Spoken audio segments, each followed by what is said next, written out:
Happy KingCast Day, everyone. Y'all, please let me know if I fix my microphone this week. I don't want to be robotic again. Happy Saturday.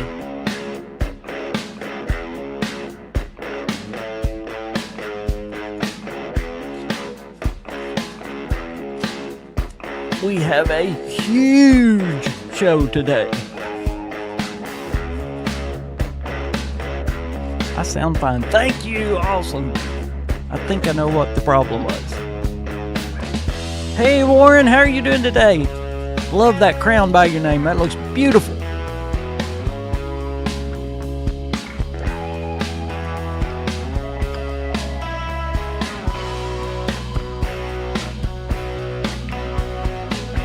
Guitar and Gaming! Woody McGee, Jack, Gold Dragon Gaming, Warren, Mr. Surfer. What's going on, everybody? Unexpected Outcome, Peculiar Crown. We got a lot of people here. 40 people already here. All right.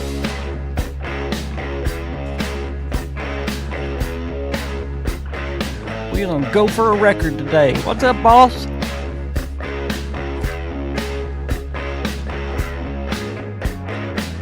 Hey, Michael.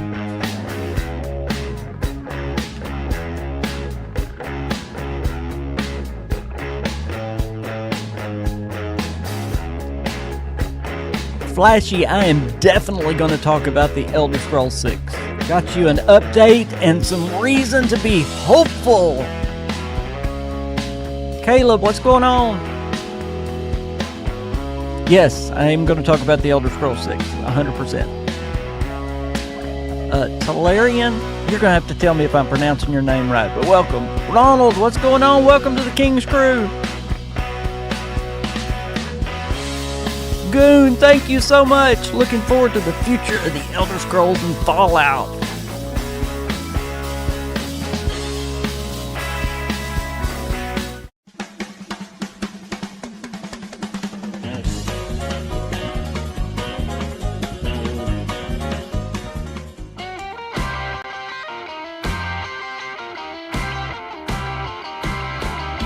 Welcome to the KingCast, the live podcast where we cover the latest Bethesda news.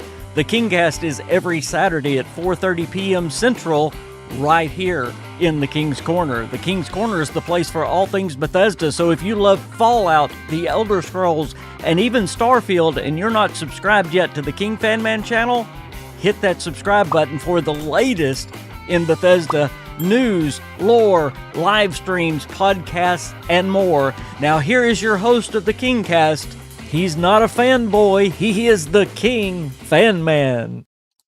Welcome back to the King's Corner, the place for all things Bethesda. I am the KingFanMan, and this is the KingCast, the live podcast where we cover the latest Bethesda news, and man, do we have a lot of Bethesda news today. Already got a couple of super chats. I'm going to jump on them real quick even before I open the show. Chance, thank you so much for the 5, and thank you so much, Goon, for the $4.99. I'll say 5. It's the same. Goon says, looking forward to the future of the Elder Scrolls and Fallout. And you know, that's exactly what yesterday was all about, is to kind of turn the narrative away from the negative into the positive. And there were a lot of positives yesterday. There's also some concerning things coming out of yesterday. Again, I want y'all to remember everything yesterday came directly from Bethesda, directly from Microsoft, okay? So of course it's going to be rose-colored glasses. But still, I love the update. I love that they're talking to us. That is fantastic. But we're going to get into so much today, not just what was covered in the letter yesterday, but even some other things that have come out today. Chance says, we know dang well Bethesda announcement was 100% Asha forcing them. I'm so pumped for the remasters. And Chance, you couldn't be more right. Todd Howard would have never done what was done yesterday, okay? So again, there's a lot that was not said in that letter yesterday that we're going to talk about. So yeah, this is showing that Todd Howard has lost a lot of his power at Bethesda Game Studios. We've never gotten a roadmap like this. In my long life, I've never gotten a roadmap like this from Bethesda. So this is 100% coming from the new management at Microsoft. Todd Howard also gave at least two interviews, leading up to the announcement yesterday, so we're going to cover those as well. I think there's a lot that can be learned there. But anyway, let me first welcome y'all to the KingCast and the King's Corner. Thank y'all so much for being here. Thank you for spending just a little bit of your Saturday right here. What could be better than talking about Bethesda and gaming together with the best community in gaming? You guys are 100% the best. I love y'all. Y'all are amazing. Thank you for all the support that you give me. Right now, before we go any further, make sure you just go down there and click that like button, okay? Hit that real quick, and then we'll go forward. Today's show, let me tell you what we're going to be talking about. Obviously, we're going to be talking about Bethesda's huge announcement yesterday. Multiple projects were confirmed. And by the way, did y'all notice in those multiple projects that we have been talking about those projects right here on the KingCast for months and even over a year, sometimes years? We've been talking about those very projects over and over and over. So it was great to hear those confirmed directly from Bethesda's mouth. That was so great. Again, a lot of great news yesterday, some concerning news, and we'll get to that. We're going to talk about a Fallout reality show. I haven't been hearing anybody say anything about this, but this was actually mentioned in that letter yesterday, very briefly, about a Fallout Shelter show. Well, there is a Fallout reality show that's coming very soon. We'll talk about that. We'll talk today about A New Hope for the Elder Scrolls 6 releasing sooner than later, okay? I can't wait to give y'all that. And, of course, we'll talk more about the Elder Scrolls 6 than just the release date as well. We're going to give you an update on the future of the Elder Scrolls Online and Fallout 76. Again, remember yesterday, everything was rose-colored glasses. We've also here on the KingCast been talking about a map expansion to the east for over a year. So this is something they've already been working on. It's in the pipeline. Does that mean that Fallout 76 is out of trouble now? No, and we're going to get to that as well. But it is exciting. We're going to look ahead to Bethesda's evolving future because it is changing unlike it's never been before, and much more. I mean, I've got so much. We're never going to get to it all, but I'm going to try really hard today. Plus, your questions, your answers, your comments, always, because this is a subscriber-driven podcast. Hey, Matthew, what's going on? So happy that y'all are here with me today. Do remember, Super Chats go to the front of the line. If you've got something you just gotta get to me, put it on the Super Chat, and not only will it go to the front of the line, but I appreciate it more than you ever know. Also, I'm going to be looking at my members' comments first, but I'm going to try to get to as many comments as I can. Y'all know I do that as well. Before I begin, please remember the two. They're not sponsors of the show. I call them friends of the show. They don't pay me anything to say anything about their products. Pardon me, I got to take a breath.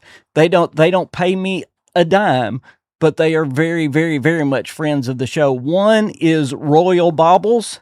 In fact, the owner and operator is right there in the chat. He is a big fan of the show, big fan of Fallout, big fan of Fallout 76, all the Fallout games, and a great guy. But if you want a bobblehead, go nowhere else than Royal Baubles. I was thinking of his first name, Royal Baubles.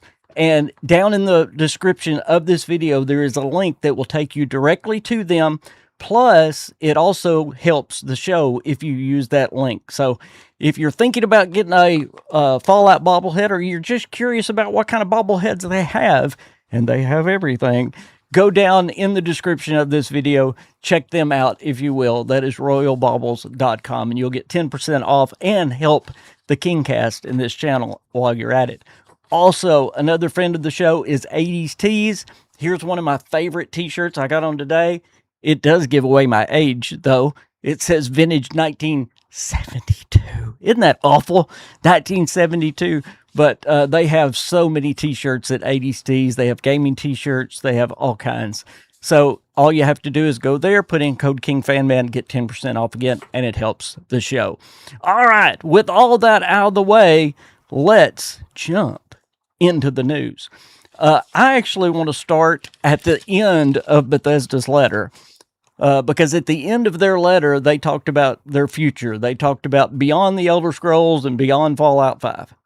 And they listed about 4 or 5 things there.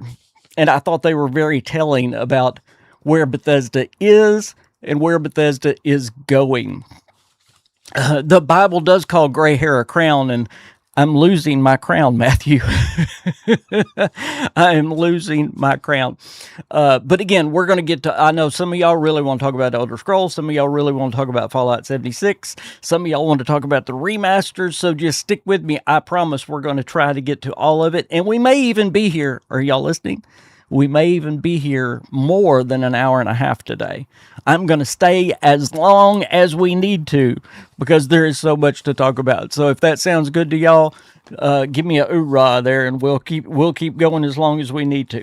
Okay, the first thing they said in that Bethesda's future, in the close of the letter, they said they're building for the future of Fallout, the Elder Scrolls, and Starfield. And I thought it was very telling that they put it in that order.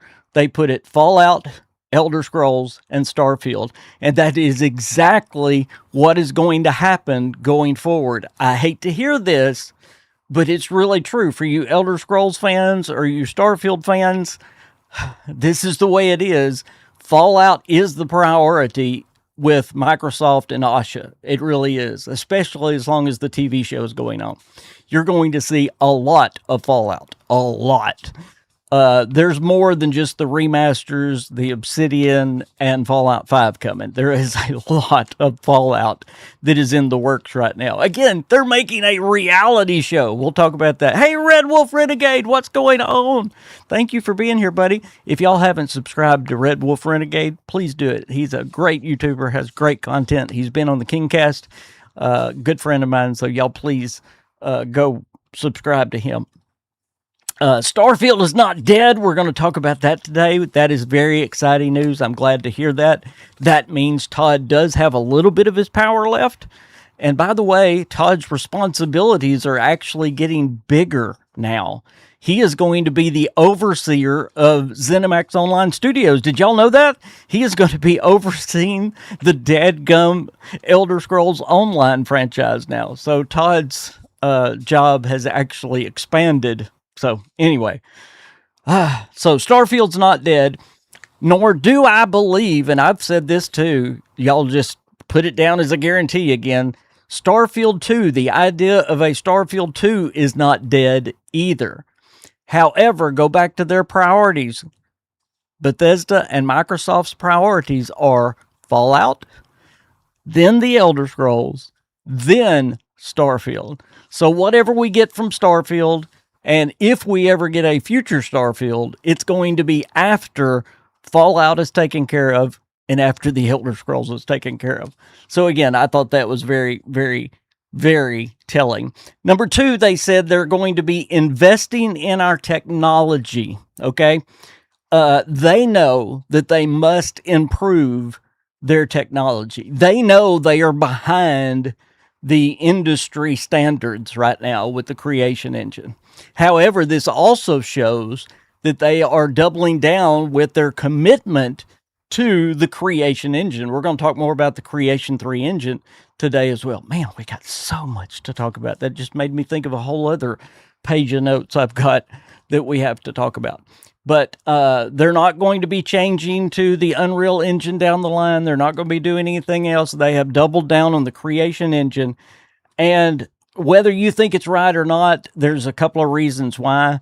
Number 1, of course, for modding. Asha loves the paid mods. The creation engine is the best at being user-friendly and creator-centric content. So that's one way. And also, the creation engine, of course, makes Bethesda games feel like Bethesda games. It makes them really something so unique in gaming. But again, they know they have to update this technology. Now, we're going to be talking about today some of the things they've done to enhance the creation engine for The Elder Scrolls 6 and for Fallout 5 going forward. Bethesda in that letter confirmed that Fallout 5 is going to be running on the Creation 3 engine, which is interesting. It doesn't mean it's not going to get upgraded a little bit in some technology, but they're not going to have a full engine overhaul before we do Fallout 5. They are working on Fallout 5 right now, guys. Who also has said that? I've been saying that since last summer. And I know they put in the letter that it's in pre-production. That does not mean what it used to mean, okay? There is a small team working full-time on Fallout 5 right now. That means it's in development. It's in active development, okay? The whole team's not on it yet. That's when they'll call that. Man, hold on. My thing lapsed and then came back. So if you lost me for a minute, it was my internet again. We're going to see other studios like ZeniMax Online Studio. We heard yesterday ZeniMax is going to be working on The Elder Scrolls 6 with Bethesda Game Studios. Not only some of the people that were laid off have been brought into Bethesda Game Studios, but the people that are still left at ZeniMax, instead of just full-time working on The Elder Scrolls Online, they're literally going to be helping with The Elder Scrolls 6 to get it out faster. Bo TV, y'all tell me if y'all can hear me now. My internet clicked off for just a minute. Please let me know if y'all can hear me. So we're going to see teams like id Software, Machine Games, anybody, not only from the Bethesda area and arena, we're going to see people from outside of Microsoft come in. So Matthew said, King, you really accurately predicted that Fallout 5 was in production. I did. And you're going to see a lot of things that I predicted that are on there that is great. Again, it's not just me. We have been talking about this on this podcast for a long time. We've been talking about the Fallout 76 update, the map expansion, for a long, long time. We've been talking about Fallout New Vegas Remastered. Even when Chris Avalon came out and said, there's no Fallout New Vegas Remaster. What happened? Y'all don't have audio? Oh, please tell me we're not having trouble. Can y'all hear me? Y'all let me know.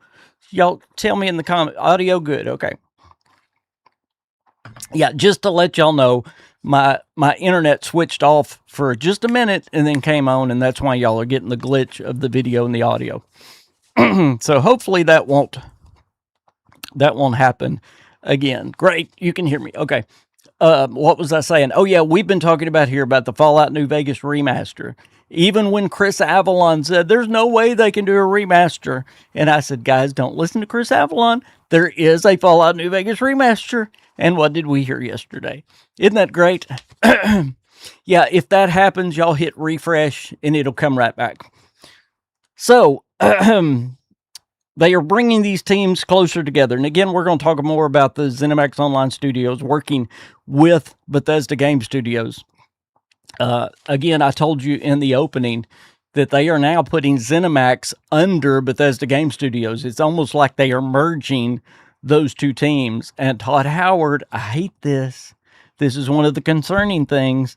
Todd Howard is going to be in a managerial role of ZeniMax Online Studios. So now he is going to be over Elder Scrolls Online. We're going to see that he's working on about 8 projects right now. Todd Howard is working on 8 projects right now. And I've got them all listed when we get to the Todd Howard interviews, which is crazy. He needs to get back to game development only. So again, that's one of those concerning things. But we didn't really talk about it last week. But all of the top brass from ZeniMax Online Studios were either laid off, or the ones that weren't laid off have actually left. So it was like 6 or 7 people that were right at the top of ZeniMax Online Studios are gone now. So Todd Howard is over that. Those two studios are coming together, which is kind of crazy. But this will help in the development of the Elder Scrolls 6. You're going to have ZeniMax helping with the Elder Scrolls, get it out faster. You're going to have teams like id come in and help with the shooting mechanics of Fallout 5. Won't that be great? Because, of course, they are the ones that helped Fallout 4 be so much better. You've got Machine Games. I wished Arcane was still there, but anyway. Number 4, they said, supporting our live games. Again, they're talking about their future, okay? Here we go. Let's talk about the future of ESO and Fallout 76 really quick. And by the way, this is the reason that I wanted to start with this, because this kind of covers everything quick, or a lot of the subjects really quick. Fallout 76, I hate to tell y'all this, it's still in trouble. Just because we got an update yesterday that tells us we're getting a big map expansion. Again, this is something they've been working on for years. This is not something new. We have been talking about going east and a map expansion. I said Washington. It's actually Pennsylvania, right on the Maryland border. So we're about 50 miles north of Washington. And by the way, we're going to break Raven Rock all down, what it is, what's going on with the story and everything in just a little bit, okay? But that's what they announced yesterday. But Fallout 76 is still in bad trouble. The numbers are lower than they've ever been. I'm going to tell y'all, if players do not come back in a heap when this expansion comes out, and if they don't stay, then they will wind down Fallout 76. And if y'all remember what I was talking last week about Fallout 76, I said that they're not just going to instantly turn it off. They're going to try to hold the game together until the Fallout 3 remaster comes out. Remember me saying that last week? Well, this update, the 76th update, which is going to be Raven Rock, is coming out probably the end of next summer. Well, guess when we're getting the Fallout 3 remaster? I believe we're going to get it probably in October of next year. And we'll talk about that in a minute, because that was actually on the letter as well. They kind of put that tease that they're having that live event in Washington, D.C. Wouldn't that be a great time to just drop Fallout 3, Shadow Drop Fallout 3 next year? It would. It would. And that also is about 3 or 4 months after this huge update comes out for Fallout 76, and they're going to be able to judge how many players are still there. So they're going to see what they're going to have to do with Fallout 76. So anyway, I took a lot of heat yesterday because they announced this Raven Rock thing, and everybody was like, Steve King, you're dumb, it ain't done. Anyway, y'all got to remember who's talking, why they're talking. There was a lot of corporate speak in what they said yesterday. Okay.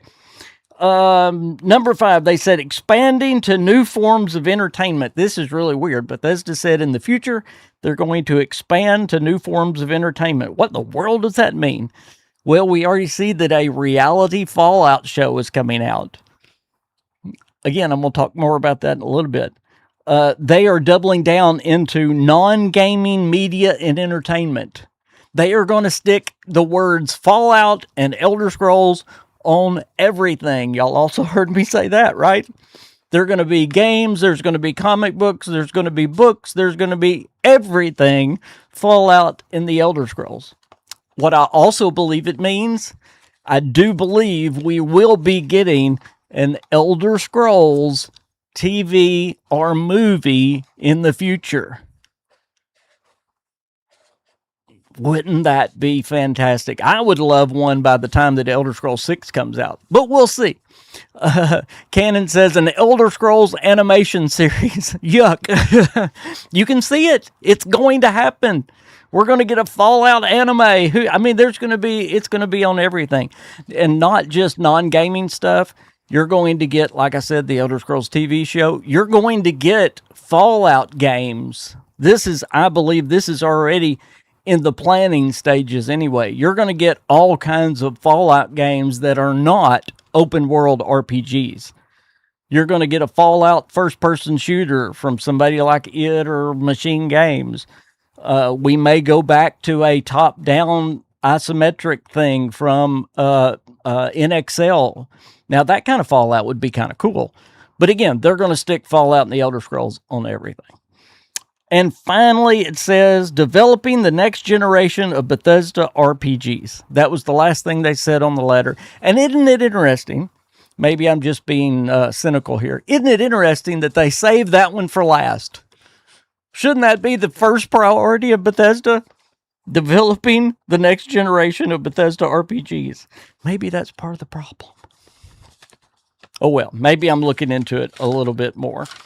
Okay, so I'm going to check the chat here. I want y'all right now, tell me what y'all want to talk about first, because like I said, I've got so much to talk about today. If it's Fallout 76, if it's the Elder Scrolls 6, if it's Fallout 5, whatever it is that y'all want to talk about first, make your comments right now as short as you can and just put Elder Scrolls 6, Starfield, whatever y'all want to talk about first, because I've got a lot to cover, okay?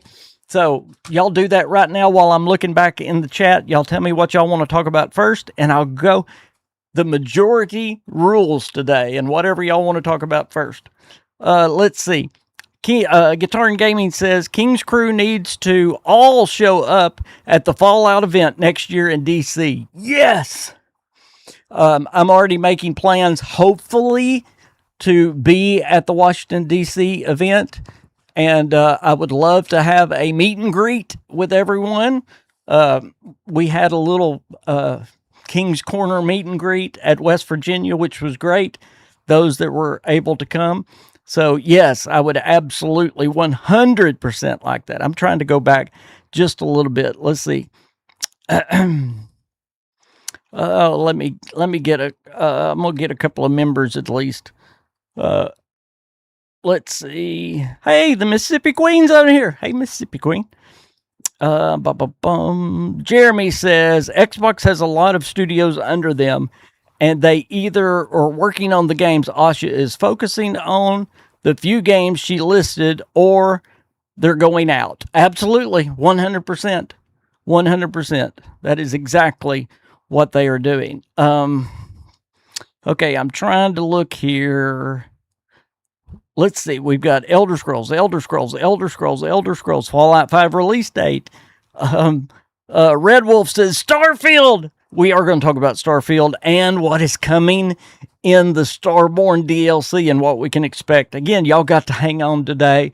If we're on a subject you don't like, don't tune out, because we've got so much good stuff to talk about. Let's see. New Vegas 2. Somebody wants Fallout Shelter. Raven Rock. It looks like the Elder Scrolls wins. Elder Scrolls. Let's start with Elder Scrolls then. And again, I've got a lot of Fallout news, okay? So Fallout fans, y'all stick around. The Elder Scrolls news. I'm going to give y'all some hope today that the Elder Scrolls is closer than you think, or that some people think anyway. And y'all know I've been an advocate for the Elder Scrolls being either next year or 2028.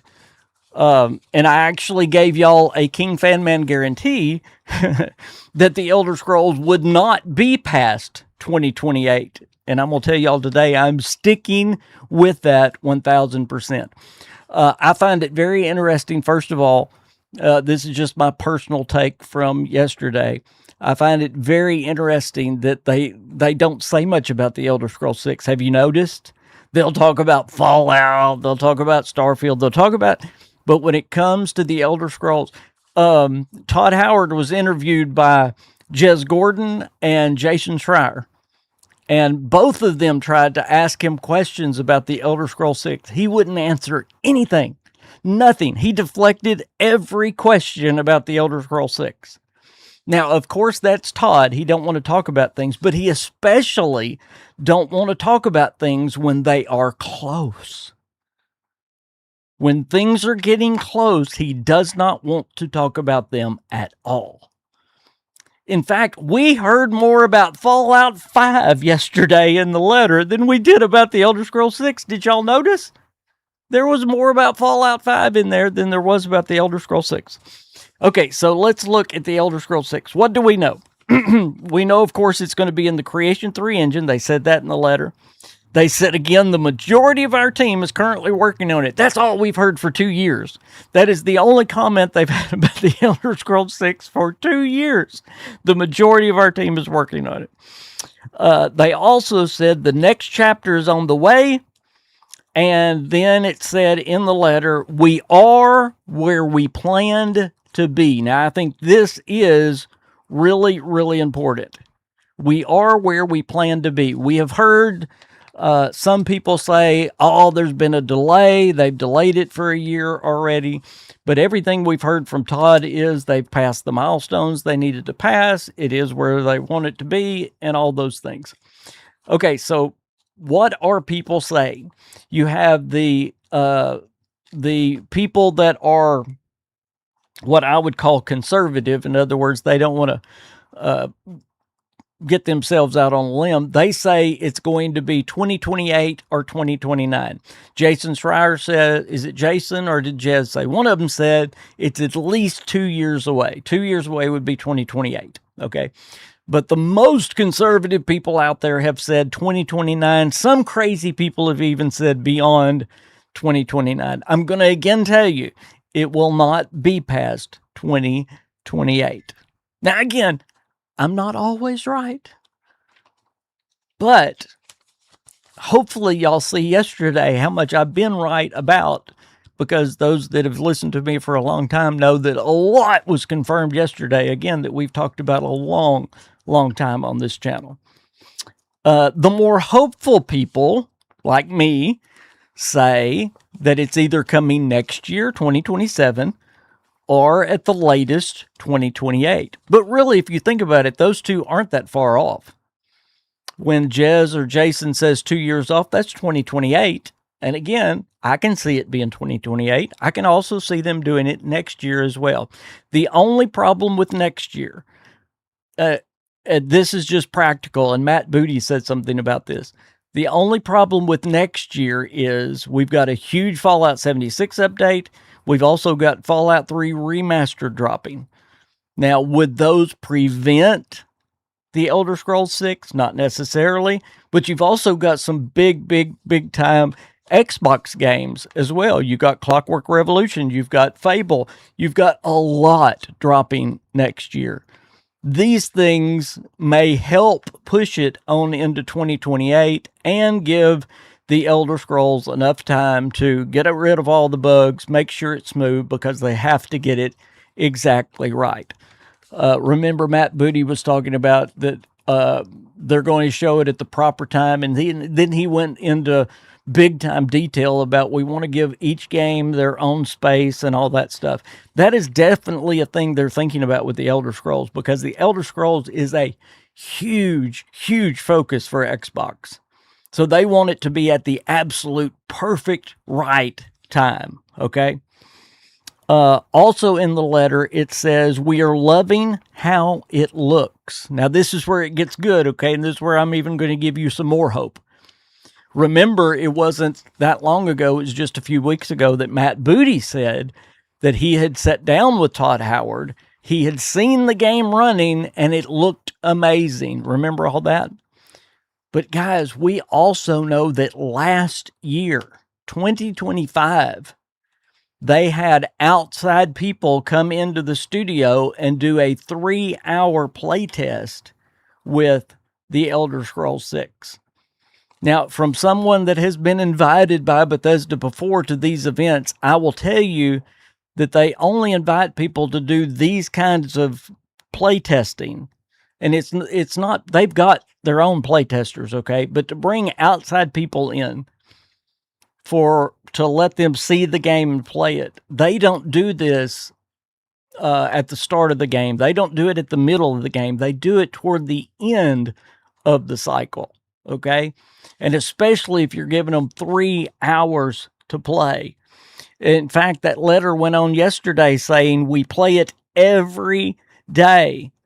This is really a great thing to hear, because the last time Todd talked about it, he said, most days we play it, it's stable enough that it don't crash. Well, now they're saying we're playing it every day. We love how it looks. We're right where we want to be. Again, what it sounds like is they are in that glue process, which is where we want them to be. In the glue process, or the last phase of a game, they are making sure all the bugs are gone, that it's smooth. And Todd Howard himself says that it is 6 months to a year when it's in that glue phase. So the only thing I believe that is preventing the Elder Scrolls from coming next year is Microsoft.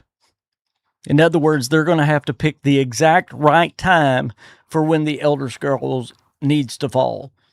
If they want to give it a little bit more room, it's according to what else they have coming down. So, do I believe we could get it next year? Realistically, yes. 100%, 1000%, yes. But could it be 2028? Yes. I do not see it after 2028. I do not see any rationale for it being past 2028. I don't want to litigate old Kingcasts, but I'm going to tell you again, the longest they have ever taken for a game was 5 years, and that was during a worldwide pandemic, all those things that were going wrong. Well, even if they took 5 years, that would be 2028. And by the way, that 5 years during the worldwide pandemic and all that, there was a delay that was not done by Bethesda. It was done by Phil Spencer to make sure that every bug was gone. In fact, he said, we're delaying it so that it is the smoothest launch for any Bethesda Game Studios game ever. So that means that Starfield was ready to go in 4 years, even during a worldwide pandemic. So could we get it next year? Yes. Please keep the faith, people. We could get it next year, or it could be 2028 at the latest. That's 5 years. Easinator, you did it again, buddy. Man, you're amazing.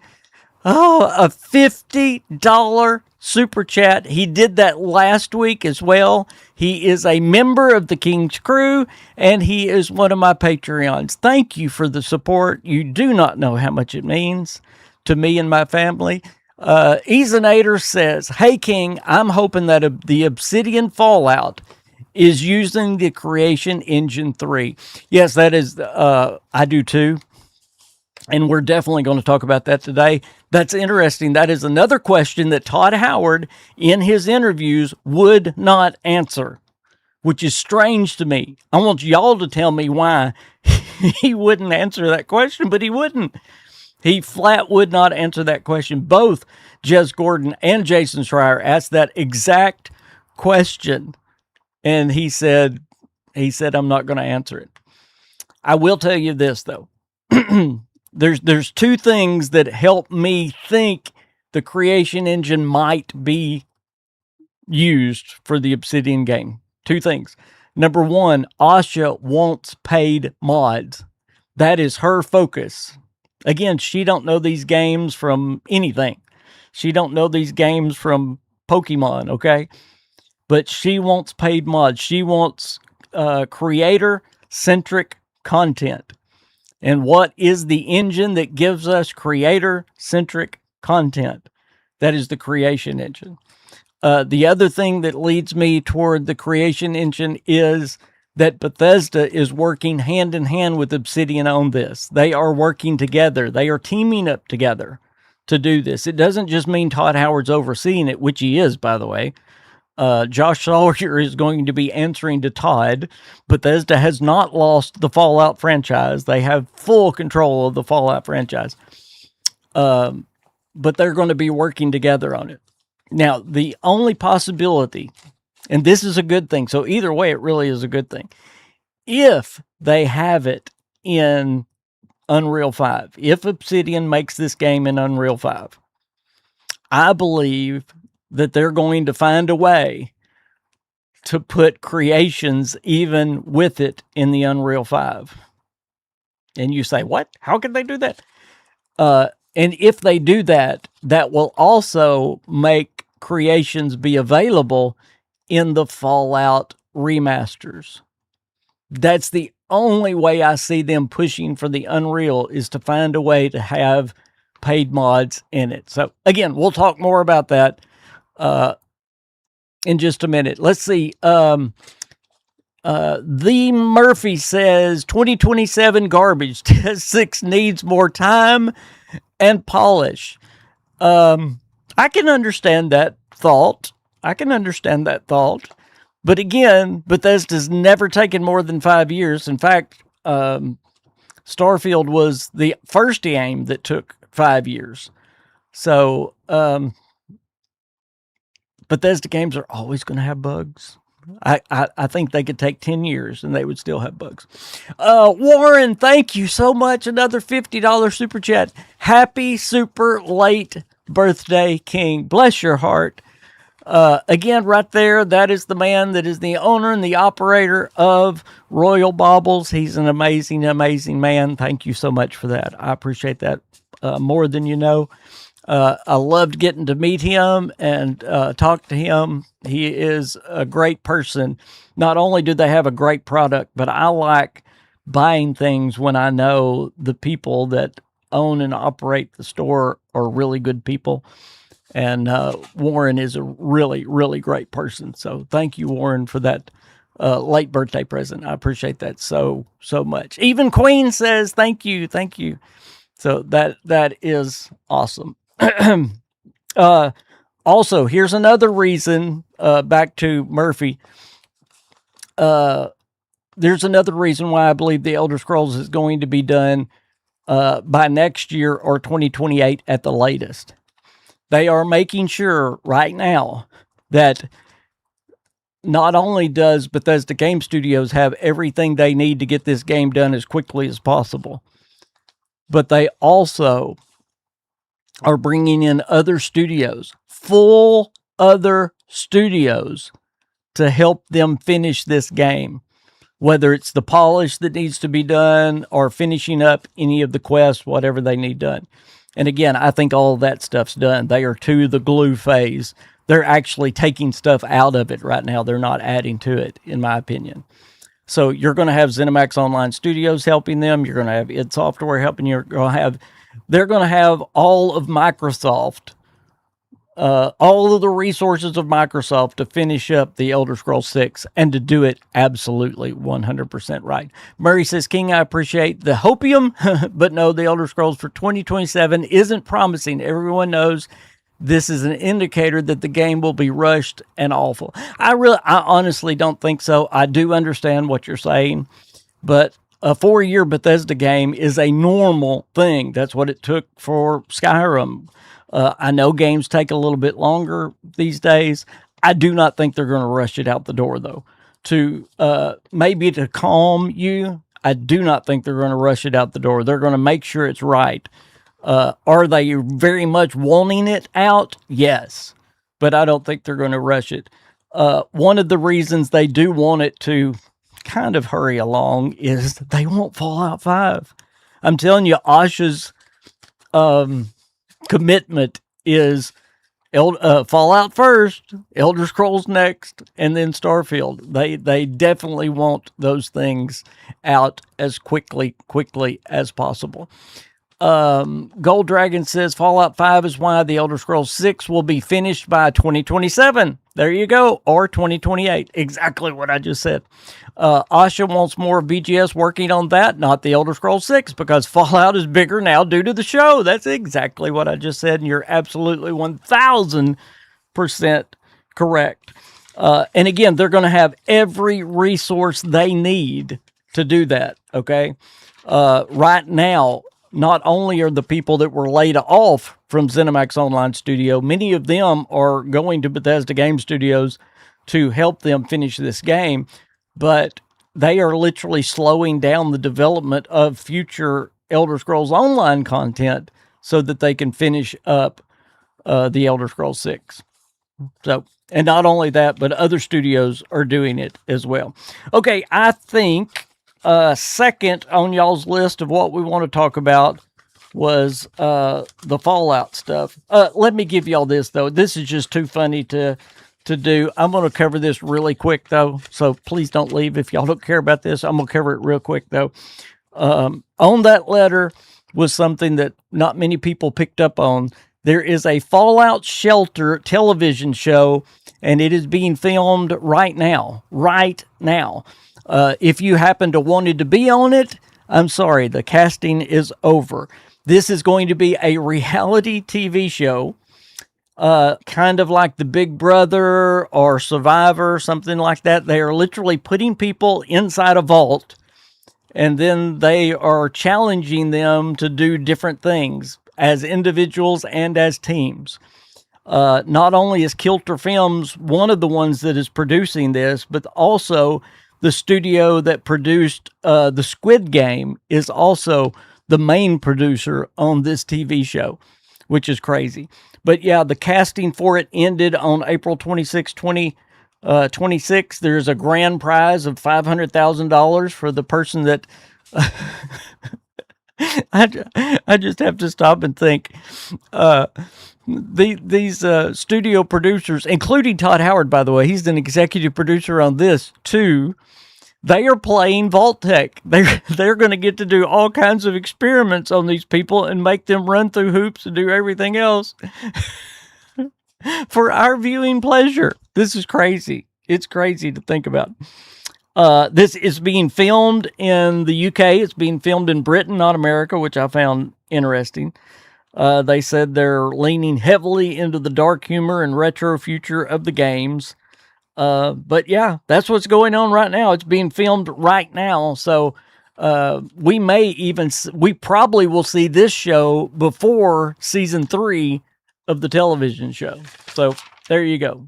All right, there's enough of the Fallout Shelter TV show. We'll go on to stuff y'all care about.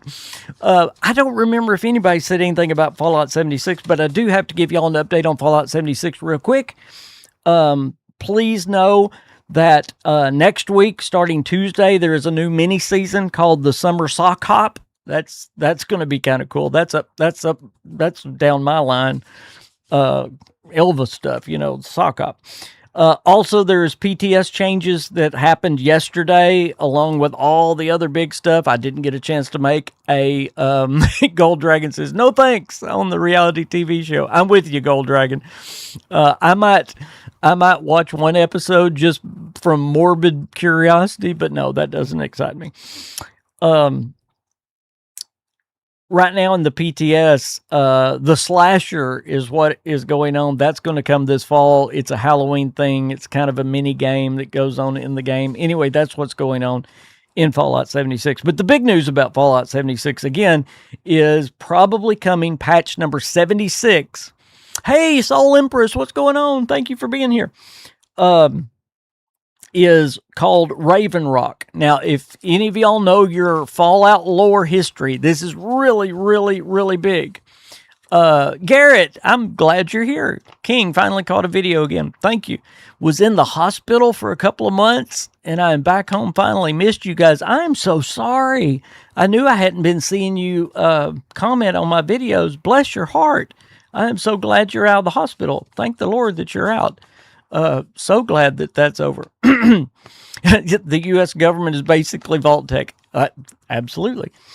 Raven Rock, if you know your Fallout lore, is the military. By the way, Raven Rock is a real place. If you didn't know, it is called the Underground Pentagon. So it's a real place. It's on the Pennsylvania and Maryland border. Okay. It's another place that's very similar to White Spring Bunker, but this actually is a military base that does stuff all the time. It's not just waiting on catastrophes coming down. But back to the game. In the game, in Fallout, and by the way, it was in Fallout 3, again, it's on the Pennsylvania and Maryland border, so we're about 10 miles from Camp David, about 50 miles as the crow flies from Washington, D.C. And again, I've been telling y'all we're going east toward Washington, D.C., I've been saying the outskirts of Washington. Here it is. So this is obviously going to be an Enclave update because this is the headquarters of the Enclave, not only in Fallout 3, but it was the headquarters of the Enclave, the remnants of the U.S. government at the end of the war. And remember, we're picking this up 25 years after the bombs dropped. So we are going to get to see a prequel of Raven Rock, of the Enclave. We're going to get to see how it formed. Now, does anybody know anything about what's going on at Raven Rock during the years of Fallout 76 to Fallout 3? It's really, really interesting. I'll give y'all a little bit of it real quick. But there is an AI unit that literally is going crazy like all AI does, especially in TV shows and games and all that.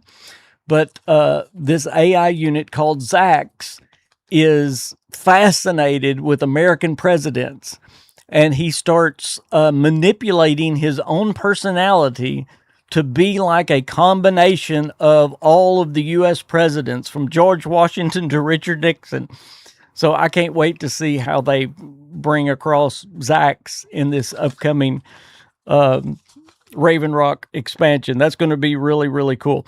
Also, they have major manufacturing facilities at Raven Rock, and I'm talking about within the game. Zax makes a personal robot army. He makes all, if you wonder where all the vertibirds come from, in Fallout 3, Fallout 4, all of them, they all come from Raven Rock. That's where they're made. They just keep making them and pumping them out. This AI unit does that. They make power armor, weapons, all this other stuff. So that's very cool. A lot of things cool there. Also know, Fallout Season 3, the Season 3 of the TV show, the theme of it is going to be a lot centered around the Enclave. So we're going to get some big tie-ins from Fallout 76 and the TV show. Won't that be great? That will be really cool. And not just that, something else I thought about when I was putting all this together. Now that Obsidian is working on a game, and by the way, they have been working on it for 2 years, Fallout 5 is already being worked on. Todd Howard is the executive producer on all these projects. On the Fallout 76 project, he's the executive producer. He's the executive producer on the Obsidian project. He's over the Fallout TV show, blah, blah, blah. Hey, DeMarco, dude, what's going on? There's another one y'all need to go subscribe to. Awesome YouTuber, awesome friend of mine. Y'all go subscribe to DeMarco. You're going to have some major, in my opinion, I believe you're going to have some major tie-ins with all of these games, not only with each other now. In other words, the Obsidian Fallout is going to be tied into Fallout 5, Fallout 76, Fallout 3, all of them. It's going to be tied in together. And they're going to tie into the TV show as well, because they're all being worked on at the same time by the same people. Isn't that awesome? Really cool to think about. So again, that's Fallout 76. I'm not going to stay on Fallout 76 because I know everybody don't want to. But again, I'm going to tell y'all, Fallout 76 is still in trouble just because we're getting this big update. This big update has been planned for years. Fallout 76 desperately needs people to go back and to stay. And if they don't, it will be winding down, because this update will take us right up until Fallout 3 Remastered comes out, probably in October of next year. So there you go. There's the next page of notes. We're down. All right. I know a lot of people said Fallout 5. I do not know much about Fallout 5. Nobody knows much about Fallout 5, but I'll tell you what I know. I do want to pick up some comments real quick, because y'all are awesome today. We've got a great number on here. Y'all keep commenting, please. Let's see. MD says, this show is actually a test run for real life Vault-Tec. Talking about the Vault-Tec reality show. That's great.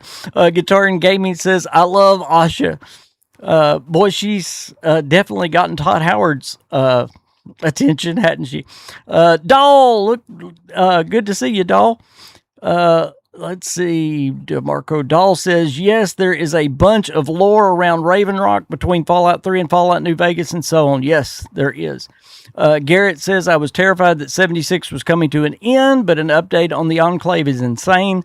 I'm really pumped. Been a fan of Walton Goggins for years.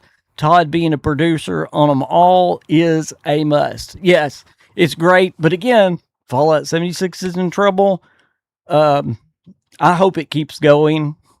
But I'm going to tell you all again, even as a guy that's played Fallout 76 for years and loved it, if I have to choose between 76 and the single-player games, I'll choose the single-player games every day. So Matthew says, Gold Dragon says, if 76 is still going when the New Vegas remaster releases, I wonder if it will get a prequel to that too, even if it is just via story mentions. I bet it will. If it's still going, yes. Chance says, Asha is the bad lady we've needed all along. That's great. That's great. Y'all keep your comments coming. Thank y'all so much. Okay, Fallout 5. The biggest thing I want y'all to take from Fallout 5 is this. And I know people are going to argue with me again, but gosh, I've been right about a lot. Fallout 5 is under full dadgum development. You say, no, they said pre-development. No, Fallout 5 is under full development. Now, is there a full, big, huge team on it? No. So I guess that's where the difference is and why they're calling it still pre-development. But no, there is a team on Fallout 5, and it is in active development. They are working on Fallout 5 and Elder Scrolls 6 at the same time, which should speed up the process. In fact, I'm going to give you several things that should speed up the release date of Fallout 5. Are y'all ready for some more hopium? Here we go. Let me give you a couple of things they said in the letter, and then I'm going to give you why I believe the release date is probably about 4 to 6 years from now. 4 to 6 years. I think that is very conservative. That we will have Fallout 5 within 4 to 6 years. Y'all like that? Is that good hopium? This is what they said. Pre-production, they said, and again, I want to reassure you that this pre-production does not mean what they used to mean by pre-production. It just means it's not where the main focus of the studio is right now. They said in the letter, Fallout 5 remains our long-term destination. Multiple Fallout projects are in active development right now. Also remember, can I gripe for just a minute? Do y'all mind if I gripe? I hadn't griped all day, so I'm going to gripe, okay? These YouTubers that are the negative YouTubers, I made a post about this on X before we came on, but oh my gosh, I could name so many right now that are making a really good living. They're making a lot more money than I am on YouTube, but they're doing it all by negativity against Bethesda. Literally, their whole channel is negative Bethesda, negative Bethesda, negative Bethesda.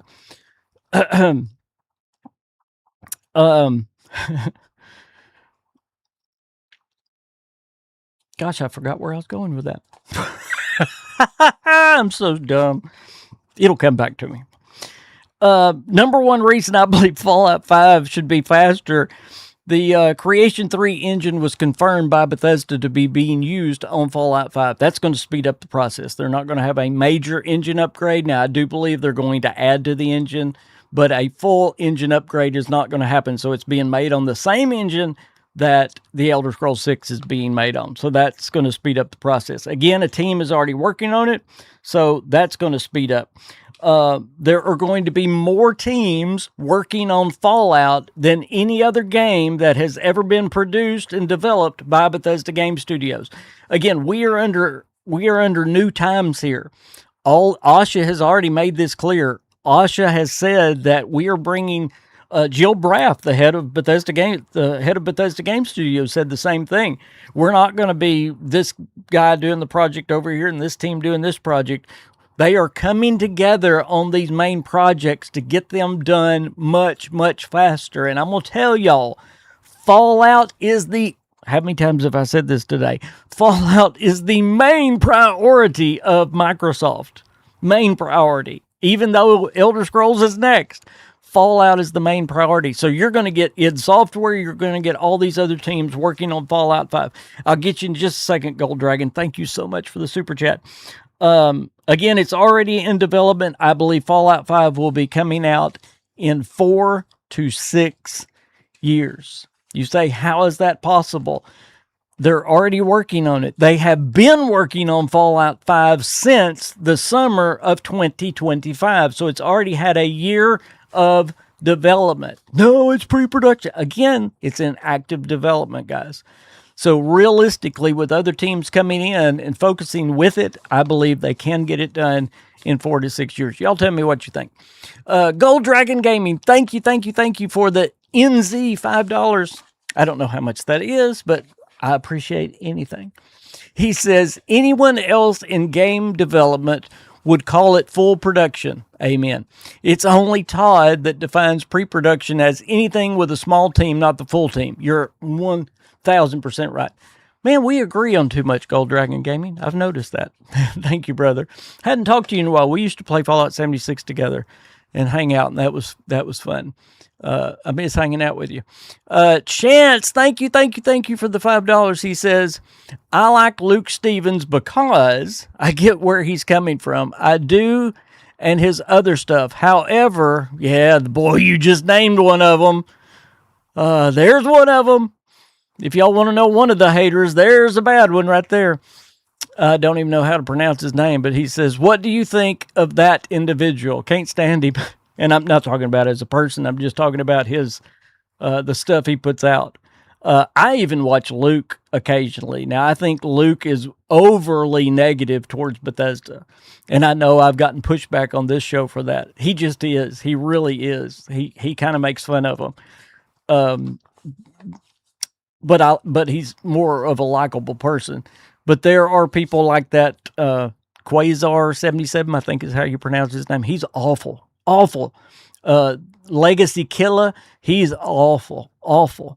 The new Drawn On guy that's getting millions of views is awful toward Bethesda. I mean, they're awful. I'll just give you an example. This is a simple example, okay? When it was found out that Obsidian was doing a Fallout, every one of those people put out a video titled Bethesda Loses Fallout. Now, I understand where they're coming from, but they didn't lose Fallout.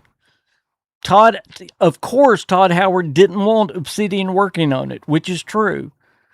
But the way they put it was, and you can even go back and watch their videos, that Bethesda has lost Fallout to Obsidian.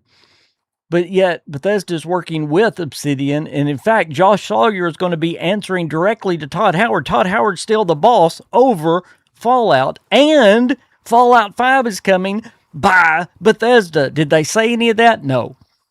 They went all negative. So, there you go. So, yeah, those people are horrific, in my opinion, with their content. I can't stand that kind of content.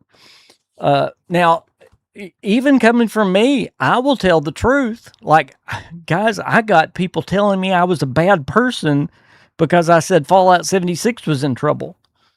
I literally had people telling me I was a bad person and fear-mongering about Fallout. I'm still telling you Fallout 76 is in trouble, but I love the game. Y'all know I love the game. I don't want it to be in trouble, but it is. I don't ever make content to just bash. I'm going to tell y'all what I think. If Bethesda's in the wrong, I'm going to tell you. And most of the time, y'all would probably agree with this. My take on it, I try to be the more positive voice than I probably should be sometime. I give Bethesda more credit than they're due a lot of times because I'm hoping for the absolute best. Hold on, I had to, somebody's comment was messed up there. Let's see. Unexpected Outcome says, I think Drawn Out and Luke Stevens sometimes make really valid points, though, but I'm not Bethesda fan either. Do they make... Okay. Do they make valid points? Yes, but they do it in such a demeaning, sarcastic way. That's the difference. I will tell you when Bethesda's wrong, but they literally live to do that sarcastically.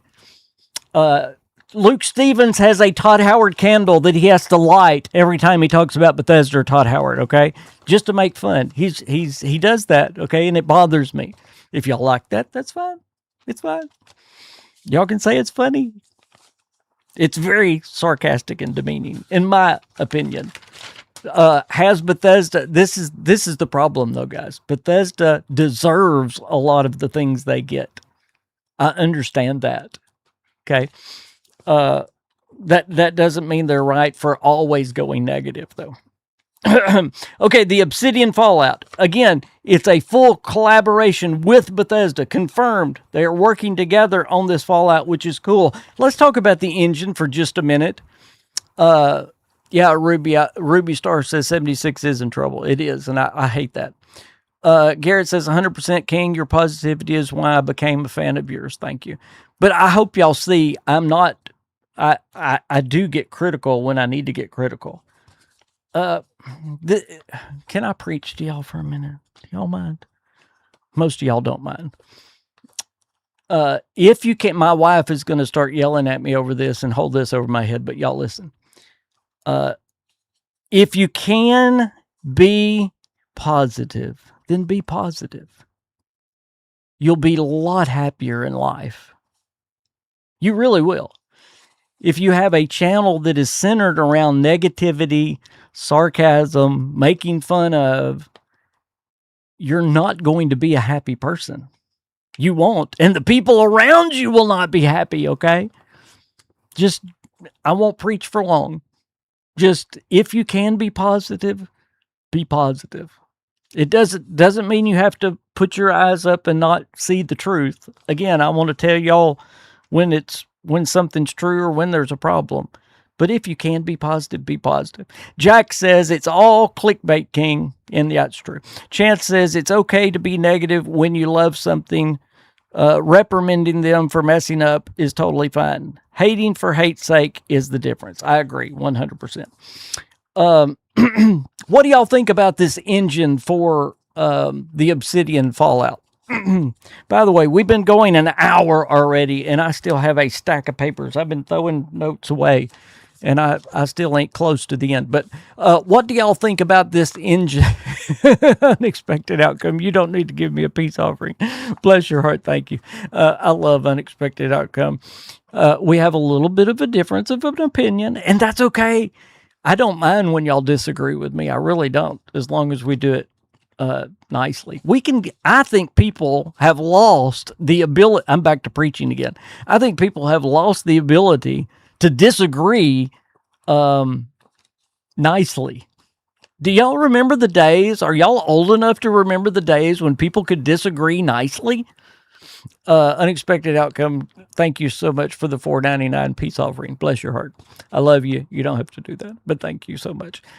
I mean, there was a day not long ago that we could disagree about politics. We could disagree about religion. We could disagree about anything and still get along. I think we could still do that today. I've had people on my X tell me when they think they know how I'm voting, and you don't know how I'm voting, but that's okay, that they ain't going to be friends with me no more. How dumb. Number one, we're talking about video games, not politics. But why can't we get along if we disagree about something? That's so silly. How silly is that? Anyway. But again, there's a difference when somebody's whole demeanor, whole channel is built on hating something. That's different. That's not a disagreement. That's a different philosophy in life. Okay, back to the engine. I said this earlier, but I think this is really true.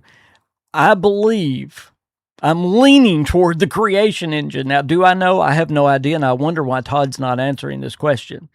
That really scares me, that I think that the Obsidian thing may be in the Unreal Engine. Maybe that's why Todd's not answering it. I don't know. Guitar and Gaming says, hope everything is in creation so it feels like home. Yes, me too. And so you can mod it. But yes, I don't want a game that feels like Avowed in the Outer Worlds 2. I don't want an Unreal Fallout. That's just me personally. You may be different. But again, I think paid mods is going to be the most important thing when it comes to Obsidian and this question about what engine they make it in. Okay.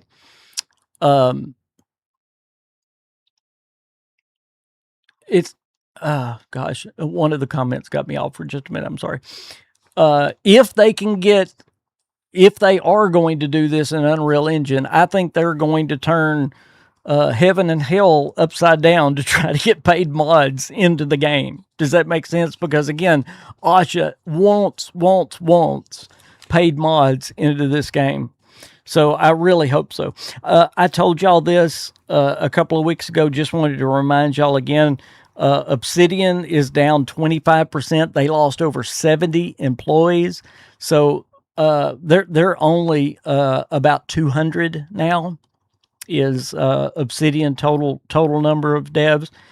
They do have enough to do a Fallout project on their own, but they are going to be working hand in hand with Bethesda, which is another reason that makes me think it's going to be in the creation engine. Whatever it is, though, the Area Uncensored, good to see you. Whatever it is, this has been going on for 2 years. The Obsidian Fallout's been going on for 2 years. So whatever they were allowed to start back in 2020, this has been going on since 2024. Right after, let's see, the TV show came out. I believe y'all can look it up and see if I'm wrong. The TV show came out in April of 2024. That's when Microsoft panicked, because Bethesda wasn't working on anything. Everybody's flooding back to Fallout. They make these calls to Obsidian. Y'all have heard this 1,000 times, but again, now we're knowing it. It's confirmed. So Obsidian was given the green light to do a Fallout game somewhere around May, June of 2024. That's when it began. So were they given the green light to do it then in the creation engine? I don't know. I cannot see them changing from the Unreal to the creation or vice versa. In other words, if they started in the Unreal, that's what it's going to be in. If they started in the creation, that's what it's going to be in. The Area Uncensored, thank you for the $5 super chat. They already confirmed Creation Engine 3. Tell me where? Really? Did I miss it? And that's highly possible. I've had my head down for 2 days working on videos and the notes for today's KingCast. So please, Area Uncensored, tell me where I can find that confirmed. Is that coming from somebody like Jason Schreier, Jez Gordon? Because I know both of them asked Todd Howard, and Todd Howard wouldn't answer. Please let me know. If anybody knows, let me know, please. Let me go pick up some of these comments real quick. Thank y'all. Thank you so much for that, the Area Uncensored. The dude. Why is that not coming up on my computer? Quit. Did I miss a super chat? Anyway, I've got one in front of me. My chat's not working here in front of me. There it is. The dude says, it's about time Todd got a fire lit under his bum. It's even better to actually see updates on what's in the works. Yes, again, guys, this is not coming from Todd Howard. Todd Howard would have never given us this roadmap like this. This is all Asha.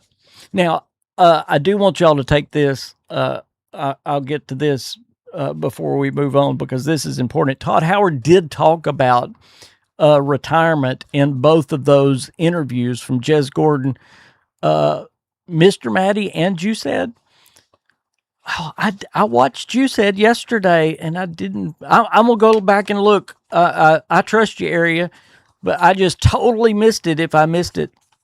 because I watched both Maddie and Juicette in those. So I'm going to have to go back and look. Doll, bless your heart. Thank you for the 20 doll.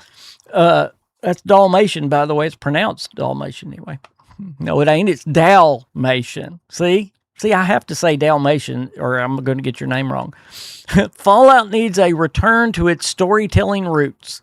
The best additions that Bethesda introduced were storytelling from an immersive first-person view with layered environments. They need better character writing. Man, I need a bell and a horn and everything else to go off. You're exactly right. And can I also, I think that was missing from Starfield. I'm sorry, Red. I love Starfield, but I think there was some things missing from Starfield. One of those things was in their writing. You think about Fallout 4. Fallout 4 had some amazing characters. Think about the characters that are in Fallout 4 compared to the characters that are in Starfield. Just your companions, okay? Who were the companions in Fallout 4 compared to Starfield? Fallout, I'm just going to name 3, okay? Nick Valentine, Piper, and Kate, okay? We'll just look at those. There's more, but we'll just look at those 3, okay? We'll come back in a minute. Hold on. Reconnection successful. Okay. Again, if I'm not, it's buffering. Yeah, I know. Okay, look at those 3. It'll come back, I promise. Look at those 3. Kate was a robot, became a beautiful girl. Nick Valentine, a synth. And then Piper, I think, is one of the best written, and she's just a great companion, okay? Compare those to what you get in Starfield. And think about all they could have done with Starfield. Curie, Curie was not Kate. Curie is who I'm thinking about. Thank you. Y'all knew who I was thinking about. That's my oldness that can't remember things. Curie, Nick, and Piper. You've got Sarah, which I think Sarah's great. Sarah's great on her own. She's kind of Piper-esque. I think Piper was written better than Sarah. But then you've got Barrett, you've got Sam, and you've got, what's her name? I can't even remember her name right now. But anyway, they're just people. There's nothing. Andresia does have a pretty interesting backstory. I think she's probably the best written one. But there's nothing that just grabs you. There's nothing that, you know what I mean? You know, everybody made fun. Sarah is more like Preston from Fallout 4. That gets on your nerves. As much as I love Sarah, she gets on my nerves. She gets on everybody's nerve because, yes, she disliked that. So the writing there, I think, fell off. With Starfield going to space, there was so many opportunities to have an outlandish character. Give me some outlandish character. Come on, write, do something with that writing. So again, Red, don't shoot me. I know you love Starfield, and I do too, but I think they fell short there. And another point that Dahl was saying, look at the difference in Skyline Valley in Fallout 76 and Burning Springs. Look at the difference in those 2 updates. You almost have 0 story in Burning Springs. None. I kind of get mad, y'all. Bethesda really did us wrong. And I was one of the ones that got to go to New York, got to play Burning Springs ahead of time. And I thought it was funny then. It should, see, I'm learning, but it should have made me think something. They told us what to play and what to do in Burning Springs. In other words, you couldn't just go do whatever you wanted to do. They literally told you where to start, what to do, and what they were doing was steering away from the story, which there is no story in Burning Springs. None. So yes, Bethesda has gotten away from some of the things that makes them so Good. Unexpected Outcome says, my biggest gripe with Bethesda is that the writing in 76 and Starfield, I think, is terrible. It is very toned down, maybe. It just don't have that pop that it used to. Yeah, Doll says, yes, Curie, though Kate has an amazing story of redemption and growth too. She does. She has a great background and all that as well. All of them do. What? Really, those that love Starfield, tell me what makes the characters in Starfield good. Barrett has a mate that died. I mean, that's compelling, I guess, a little bit. Sam has a daughter and an ex. I mean, these are basic things, though. Give me compelling. Give me something, especially if we're going to space. Give me something crazy. Give me something memorable. Nick Valentine, the first time you see Nick, that is memorable. Anyway, I'll get off my soapbox. It just seems like they lost that punch that they used to have in their writing. Even in, again, Fallout 76, there are so many problems I have with Burning Springs. Burning Springs, you can see where they took shortcuts. They closed up all the buildings so they didn't have to do interiors of buildings. I mean, come on. If it's going to be that way with this Raven Rock, I mean, they've got a chance for Raven Rock to be the best content ever. We're going to have Enclave. We're going to have an underground bunker that should be better than the White Spring. We have a military base. I mean, we've got a real good opportunity. But if they only do a little bitty section, a little bitty map expansion that's not very big, and if they close up all the buildings and don't let you go in, and then the story is nothing but grind like they did for Burning Springs, it's going to be terrible. So it's hard to get overly excited for what's coming. Does that make sense? Guitar and Gaming says, I love how you get a perk for finishing their storyline too in Fallout. Doll says, the writing in Fallout 76 was shallow. Andrasia was the best written character in Starfield. I agree. I really thought Sarah's backstory was kind of shallow as well. Again, as much as I like Sarah, it was supposed to be compelling and emotional that she was the leader of this ship and she lost her crewmates, and it really makes no sense. Why wouldn't they have sent out search parties? And I mean, it really don't make sense when you start diving into Sarah. Okay, it really don't. So they're just all kind of blah characters in my opinion. I can't stand Barrett. Barrett, please get away from me and don't tell another joke. I hope my wife don't look at me the way I look at Barrett when he tries to tell a joke. But anyway, all right, on to the next. Starfield. Let's talk about Starfield. I hope Red's still here because we are going to talk about Starfield for a minute. Starfield passed 17 million players. By the way, Elder Scrolls 6 Skyrim sales topped 65 million units sold. Isn't that amazing? Isn't that crazy? But we did find out something about Starfield that we kind of knew. Todd Howard had called this a Game Pass beast. Guitar and Gaming says, I cannot stand Sam. Really? See, I'm the same way with Barrett. Chance says, which is why I'm excited about the teenagers. We know those games are amazing. Just hope they don't remove content to appease the fanatics. Yeah, I agree. It's content for a game most people have moved on from. True Liberty. Talking about 76, I guess, or maybe Starfield. Starfield Forever says, I was so bummed I couldn't become the head of the Crimson Fleet. I'm a pirate, but I can't overthrow the pirate leader. Are you joking? Well, and another thing about Starfield, they pretty much make you be good in Starfield, which is crazy. Terrell says, great to hear. I dislike Barrett as well. He's super annoying.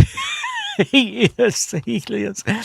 The old knight says, I liked Sam at first, but then he is a complete butt to his father for no reason. He is.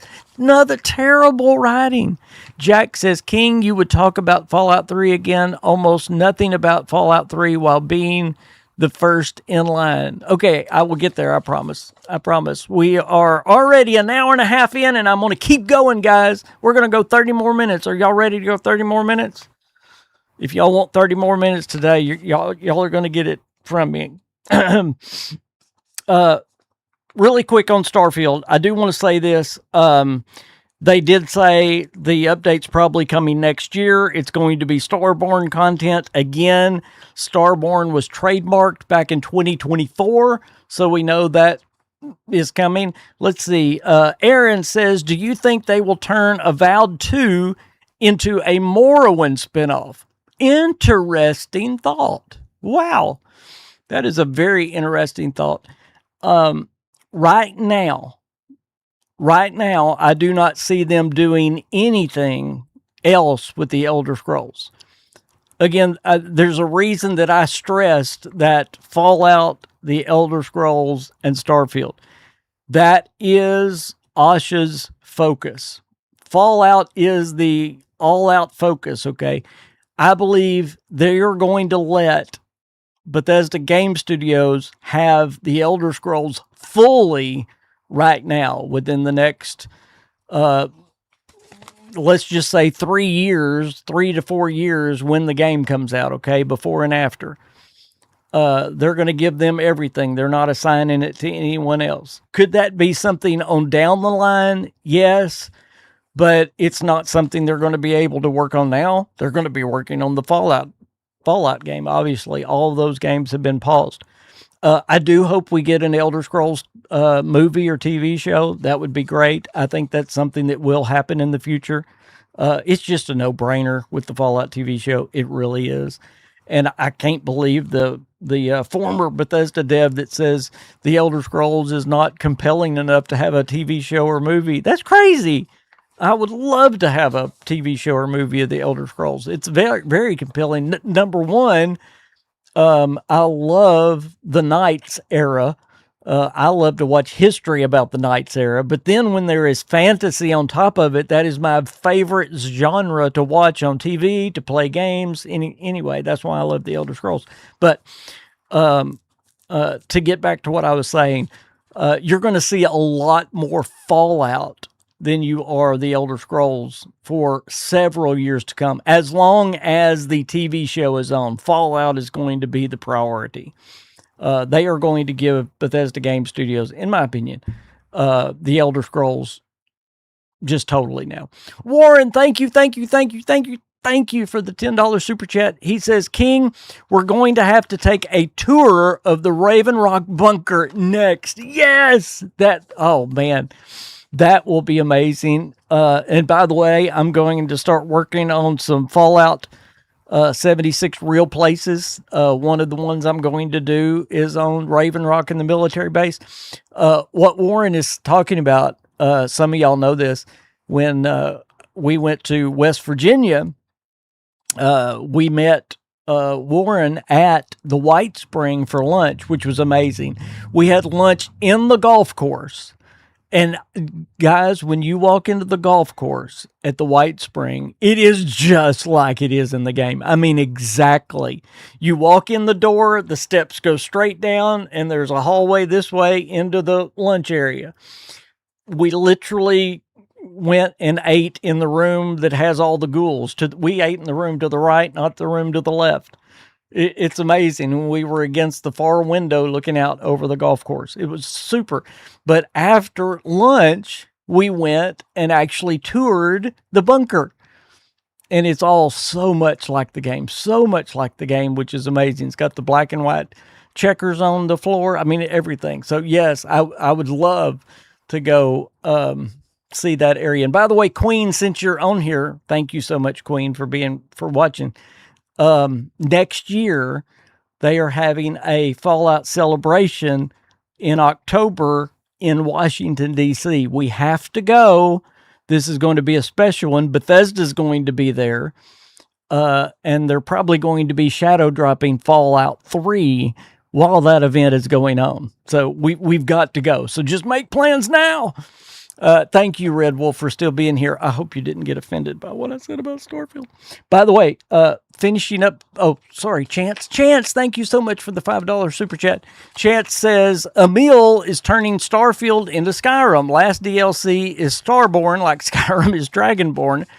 Come on, beat a powerful Starborn and get new Starborn shouts. I will say this, however. That is the one area of the game that we don't know that much about. We don't know who the makers of the temples are. We don't know who the makers of the artifacts are. We don't know who the creators are. And if y'all know anything about Starfield, the main story, which I think is not good in Starfield, in fact, the faction quests in Starfield are what carry Starfield, in my opinion. The faction quests are some of the best faction quests in any Bethesda game. If you've not played the Vanguard in Starfield, I don't care what you feel about Starfield, you've got to go play the Vanguard. It is, in my opinion, the best faction quest in any Bethesda game. But all of them are good. All three of them are good. And then the Crimson Fleet is really good too. You can do it one of two ways. It's just really, really good. But anyway, the main story in Starfield, have y'all noticed they never finished the story? It's kind of just hung out there. But I believe that's because that's what they're doing with this Starborn DLC. I think it's going to be finishing the main story, giving us more lore on the Starborn, where the temples came from, where the artifacts came from. So I think, there is so much that we don't know. What is the ultimate purpose of the Unity? I understand what it does, but what's the ultimate purpose of it? What is the origin of the Starborn? Where did they come from? Who built the temples and artifacts? So there's so much there that they need to answer, and I think that's going to be really, really important going forward.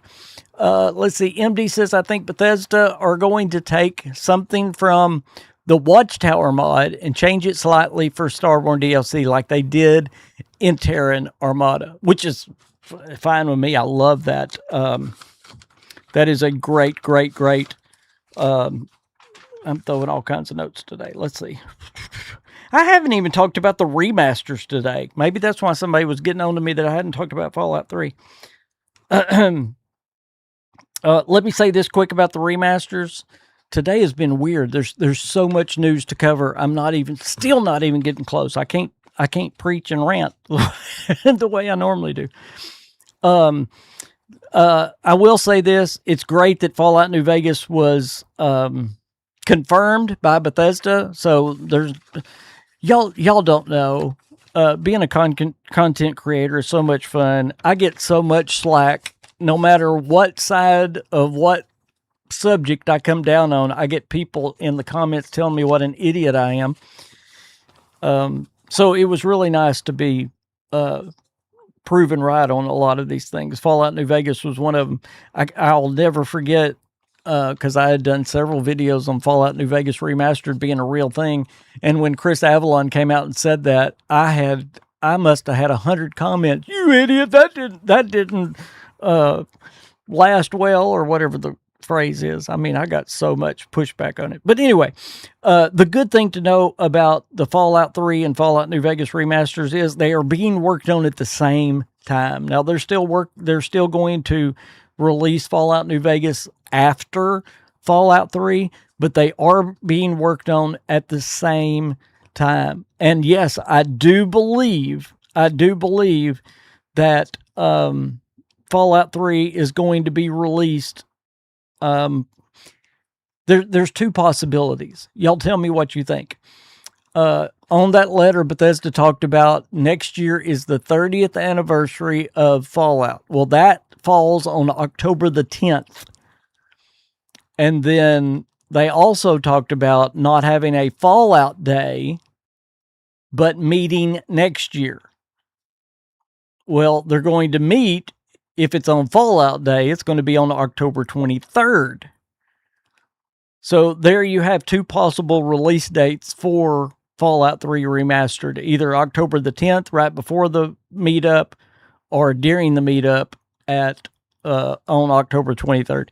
Probably October the 23rd. I can see them shadow dropping Fallout 3 next year.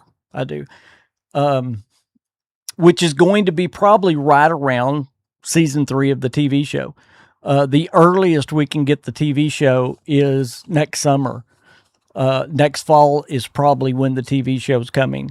So it's going to be right around the TV show. It's the anniversary of Fallout, and it's Bombs Drop Day, and Bethesda's going to be there at this Fallout celebration in Washington, D.C.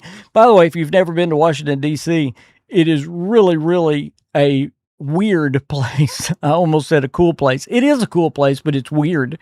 It looks like you're in ancient Greece or Rome. It's wild when you go downtown with all the... it's all built in this Greco-Roman style. It's really, really weird. And no matter what y'all think about the president or politics right now, it is much more cleaned up right now and less crime. So it's a good time to go to Washington, D.C. Okay, let me get some comments. And gosh, dog, I'm still going crazy on these. I'm about to throw all my notes away. I've got so many. Let's see. Bo TV says you get tired of one universe, so you decide to go to another. That's the purpose of the Unity. Red, if you're still here, tell me, what do you think the purpose of the Unity is, and what answers might we get in this Starborn DLC? And this, what's exciting to me about this, they've been working on this one for a long time. They trademarked Starborn in 2024. So this is something they've been planning for a long time. I believe it's been planned since the TV show, up to the TV show, since the game released, because again, the main story doesn't end. So that's going to be really, really good. All right, let me read some of these.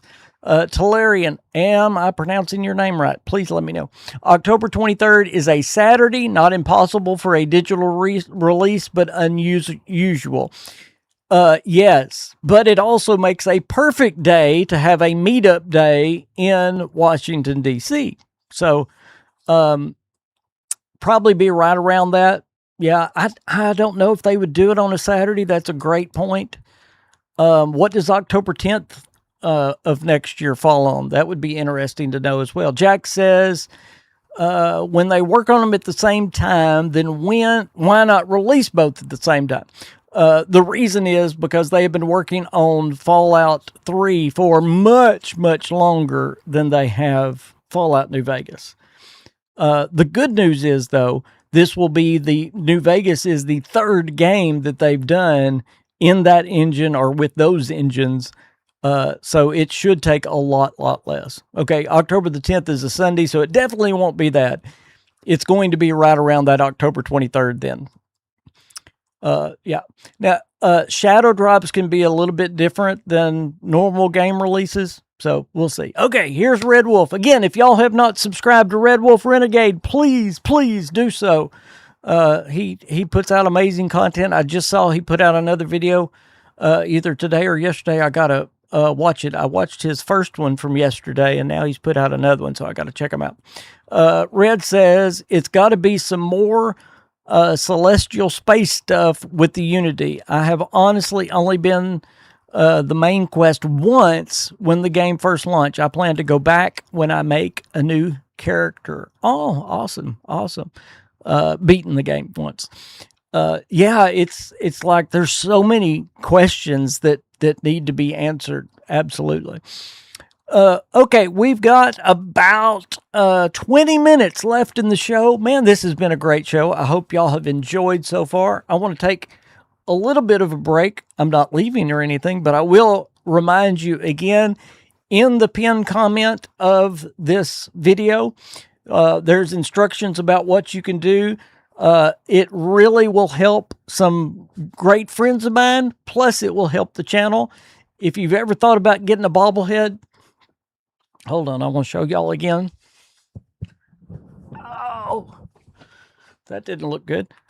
Here is a dog meat bobblehead I've got the Ghoul and Dog Meat, but they've also got Lucy and Maximus, and they've got some new ones coming. I still can't tell you about them, but man, you're going to love the new Fallout ones that are coming. Shh, we can't talk about them. But they've got all kinds of bobbleheads.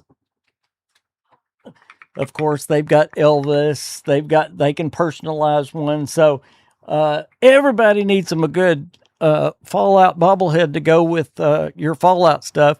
So down in the description of this video, please follow the link. It will take you right to royalbaubles.com, and it will also give credit to me in this show. So please do that. Think about getting one for a gift or yourself. That would be great. And also, all of us wear t-shirts like this. So please go to 80stees.com, put in the code KingFanMan, and get you a new graphic tee. You can get one that's not 1972. 1972. I just had a birthday. That means I'm old, guys. Doll says the shooting mechanics in Fallout 4 were far superior to Fallout 3. Yes. Again, that's because id Software helped with the shooting mechanics. And I think that, please, everybody hear me, but especially Bethesda.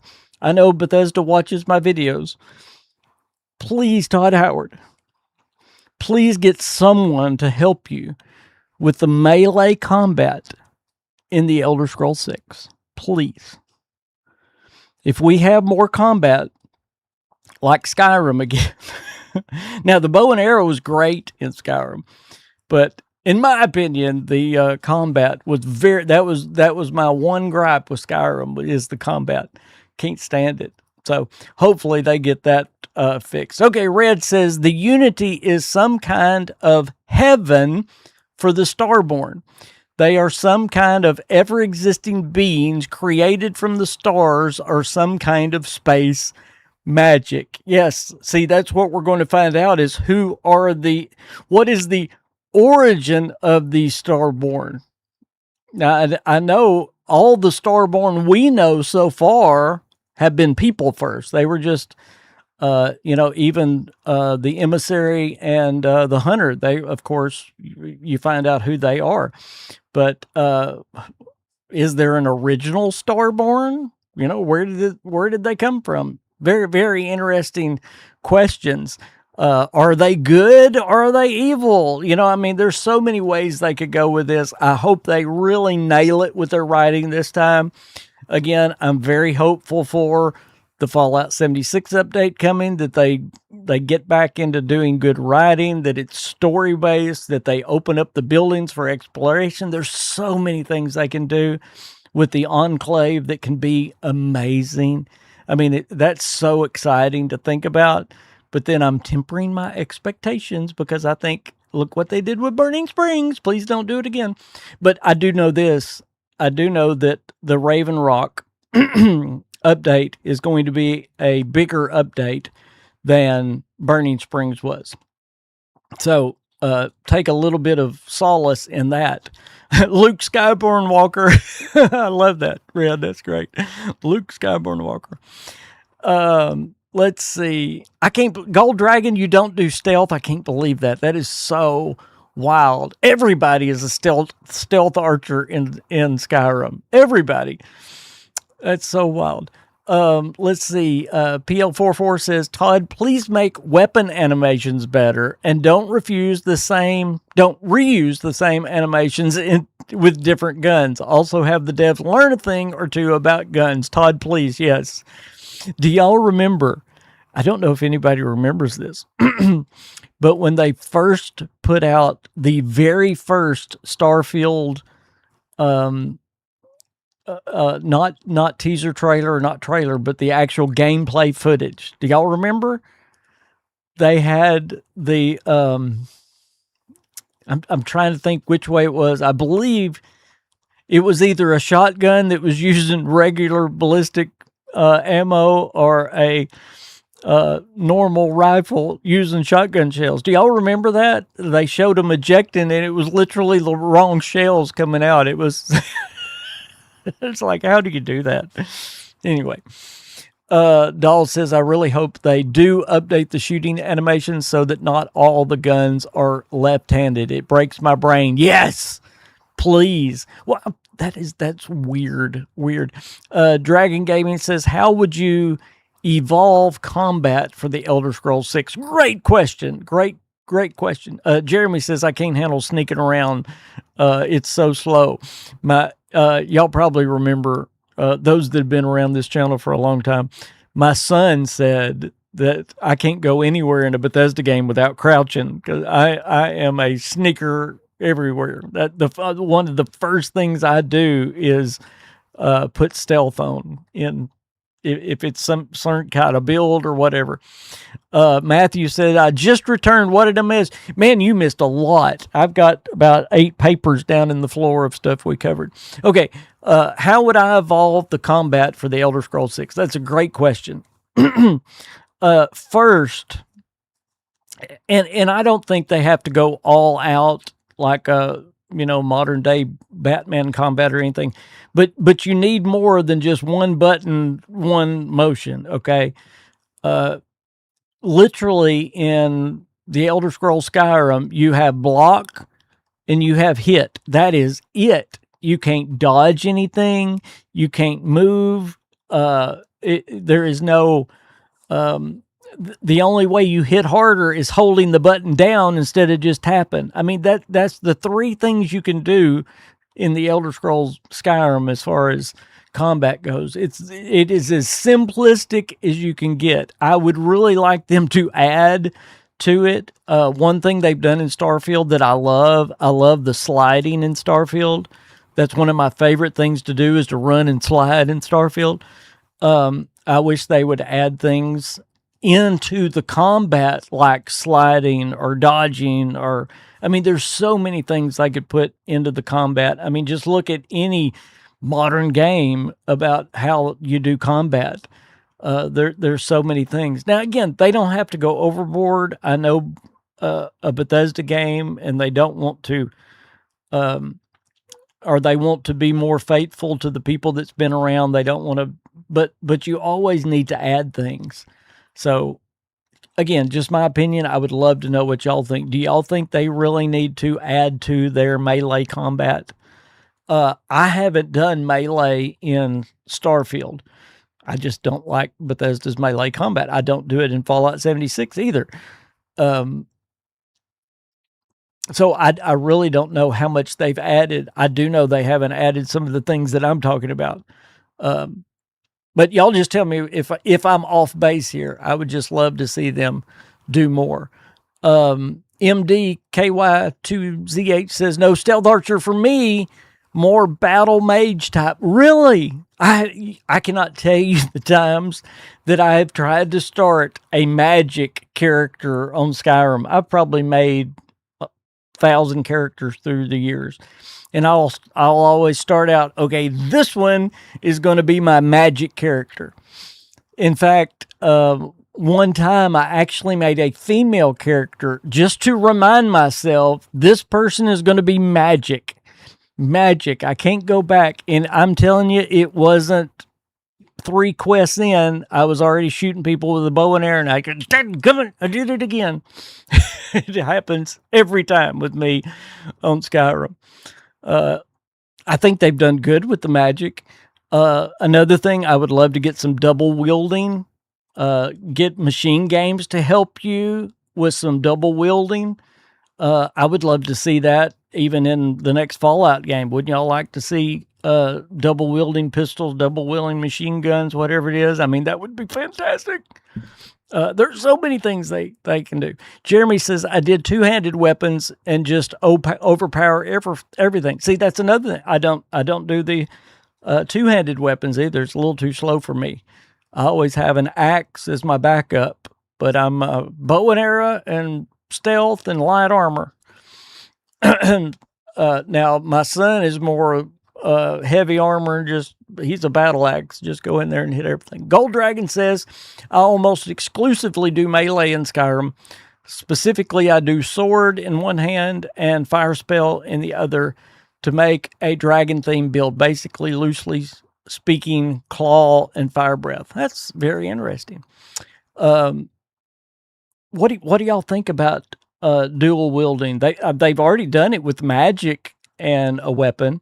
Why can't we get two weapons? That would be great in the next Fallout, the next Elder Scrolls, some dual wielding weapons. But give me some dodge and slide and all that kind of stuff. If I'm shooting bow and arrows, let me stay behind cover until I sit up and shoot it. All of those things adds, in my opinion, to the realism and to the immersion of the game. It really does to me. The Old Knight says melee is kind of fun in 76 because of VATS. It is somehow worse in Starfield because it feels clunky. The slide doesn't work right. Yeah, they just do not do melee right. Matthew says, not off base at all. Melee and magic combat need some serious upgrades. I also love making magic combat characters. PL44 says, no rollings, no sliding, no gliders in the Elder Scrolls. Please, BGS, these things are meant to be, not meant to only be mods. I agree. Where was I? Matthew says, battle mage build is always my favorite type of character to make. One-handed in the right hand, magic in the left. Goated! Gold Dragon says, I basically do that build because I love dragons, hence my channel name. I love that. True Liberty says, got to be careful not to turn combat into a parry fest. Yep. Okay. I see exactly what you're saying. Let's see. Face Melter says, imagine a modern Fallout with cover mechanics. Exactly what I'm saying. I'm telling you, there's so much they could do just to add immersion. Terrell says, I also do mage on Skyrim as well, but I have mods that help magic. Forgotten Magic Redone is good. Dragon Gaming says, I think maybe they could add more diverse uses for each type of character instead of dodge. That's the same for everyone. I like that. Things that help with melee should only be upgrades for melee builds. I like that as well. Matthew says, actually, I think BGS could take a lot of inspiration from KCD 1 and 2. Kingdom Come Deliverance 1 and 2. Yes. Now, Kingdom Come Deliverance is more of a realistic type fighting, which I like. I think that's great. You could either go that way, or I'm trying to think of some other games that might be good to look at. Even Crimson Desert has some interesting fighting ways. So, yeah, Gold Dragon says, almost as much as I love horses mainly being ahead only because they are real and thus I can interact with them. Hey, by the way, speaking of horses, don't y'all think our horses in the Elder Scrolls 6, because of the engine upgrade, because of what we accomplished in Starfield, I bet our horses are going to be faster now. We're not going to have all Clydesdales to ride in the Elder Scrolls 6. Okay, guys, we got about 5 more minutes. I cannot believe we've gone a full 2 hours. I hope y'all have enjoyed this today. Again, there is much that I have still not gotten to. If there's anything left that I haven't talked about today, I don't even remember what I've talked about now within these 2 hours. We've covered so much. But if there's anything from the letter and the announcements yesterday that I have not covered, or if there's anything about Bethesda at all that you would like for me to cover that I haven't, please, please, please put it in the chat right now.